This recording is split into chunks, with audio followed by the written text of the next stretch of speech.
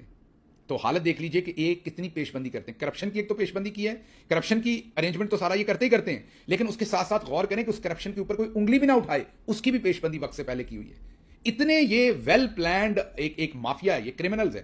تو آپ کو یاد ہوگا کہ جب 2 ہفتے پہلے یا 1.5 ہفتہ پہلے یہ کیس راتوں رات آیا تھا اور اسپیکر صاحب نے اجلت میں اسے کمیٹی کے سپرد کر دیا تھا, تو میں نے اسی دن آپ کو تجزیہ دیا تھا کہ یہ بل آپ کو ہفتے 1.5 ہفتے میں پاس نظر آئے گا. یہ کمیٹی بھی اس پر کوئی الزام نہیں لگائے گی. حالانکہ کمیٹی کا کام اصل میں یہ ہوتا ہے کہ جب کمیٹی کے پاس بل جاتا ہے تو ایک تو ڈیٹیل ڈیبیٹ ہو اور کمیٹی کے اندر, پھر کمیٹی جو ایکسپرٹس ہوتے ہیں اس پرٹیکولر فیلڈ کے ان سے بھی کنسلٹ کرتی ہے.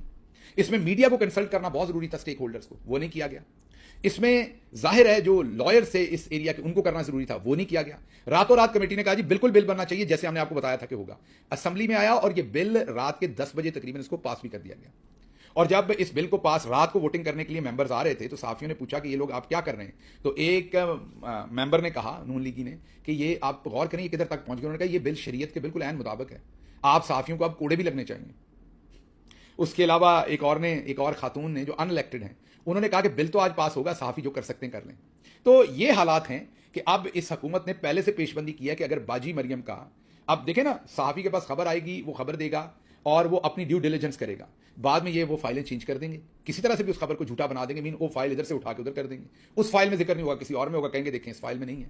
فار ایگزامپل اگر یہ سستا آٹا اسکیم جو ہے اس کے اندر کوئی کرپشن رپورٹ کر رہا ہے اور کہہ رہا ہے کہ فلاں جگہ پر اتنا آٹا خریدا گیا, یہ بعد میں ریکارڈ چینج کریں گے, وہ آٹا ادھر نہیں خریدا ہوگا, کسی اور شہر میں خریدا ہوا ہوگا, تو وہ اس کی خبر تو جعلی قرار دلوا دی نا, کیونکہ وہاں پر ٹیمپر کر دیے گئے ڈاکومنٹس, اسے عدالت میں جا کے سزا دلوا دیں گے.